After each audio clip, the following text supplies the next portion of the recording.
Moi, je ne vois là aucun revirement. Quand on a été quelqu'un qui, de son spectre à lui, s'est opposé à l'instrumentalisation de la religion à des fins politiques et à des fins de violence, eh bien, c'est tout à fait cohérent de s'opposer aussi au terrorisme religieux juif, au messianisme et au fanatisme de toutes les religions, y compris la religion juive, qui lui d'ailleurs dispose d'un État.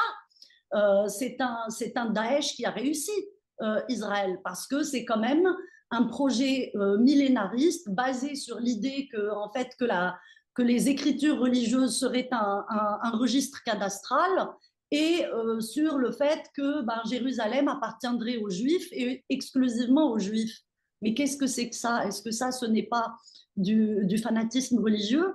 Donc non, moi je n'ai fait aucun revirement. Ce sont toutes ces personnes qui se targuent de défendre la laïcité en France tout en défendant Israël, qui trahissent en fait ces valeurs-là. Parce que la laïcité, c'est quoi? Ça devrait être quoi?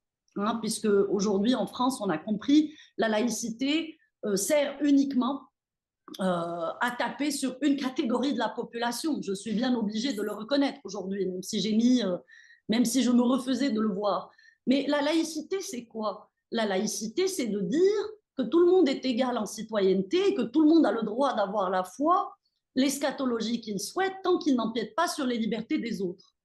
Mais ce n'est absolument pas ce qu'on voit en Israël. En Israël, on voit un État ethnique, un État qui refuse en fait la présence du peuple autochtone sur ces terres, et un État avec un projet religieux.